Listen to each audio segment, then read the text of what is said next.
bonjour à tous. Oui, ce salon international du livre de Guyane se veut d'abord être une ou la grande fête du livre. Auteurs, éditeurs, enfin tous les acteurs du livre en Guyane et d'ailleurs ont rendez-vous avec le public afin de valoriser la littérature sous toutes ses formes. Cette année, le thème est lettres et histoire. Il s'agit pour les organisateurs de mettre en avant le roman historique, un genre littéraire très prisé chez nous. La plupart des romans et ouvrages guyanais, vous le savez, ont comme base l'histoire et la tradition. Il y a très peu, en effet, de romans contemporains. C'est un constat.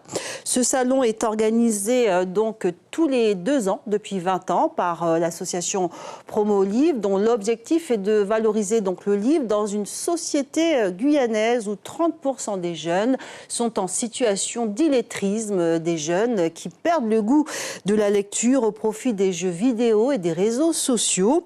Aussi, à partir du 25, les écrivains présents et invités vont se rendre dans les bibliothèques et les établissements scolaires afin de faire, pourquoi pas, naître de nouvelles vocations et d'essayer de donner l'amour du livre. Cette année, d'ailleurs, lors de ce salon, les 250 lycéens qui sont sélectionnés pour le prix Carbet pour participer au choix de l'auteur du prix Carbet des lycéens 2020 seront présents. Ils vont rencontrer des auteurs impliqués et nominés, ainsi que des lauréats.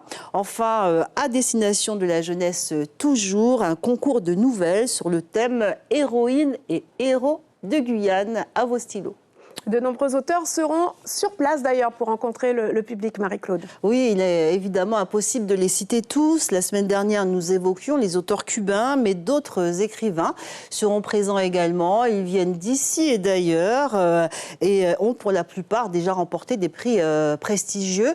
Wilfried Nsondé, notamment, d'origine congolaise, par exemple, dont ce n'est pas la première venue en Guyane. Il va présenter son dernier ouvrage remarquable, Un océan, 2 mers, 3 continents, paru chez Actes Sud. Jean-Paul Delfino, qui avec Assassin aux éditions Héloïse d'Ormesson bat tous les records de vente. Enfin, présent également le Jamaïcain Kay Miller, le prix Carbet des lycéens 2019 avec By the River of Babylon.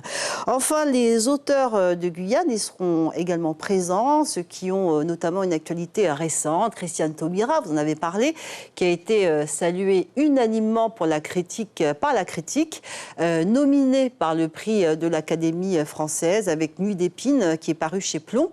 Joël Roy avec Aïd Moscou aux éditions Idem, Bain d'or de Françoise James Soumi et bien d'autres encore. La liste est longue et nous ne pouvons pas les citer tous. Un rendez-vous donc à ne pas rater, le Salon du Livre international organisé par l'association Promo Livre du 25 au 30 novembre au campus Troubiran. Suivez l'info sur Guyana Première, télé, radio et Internet.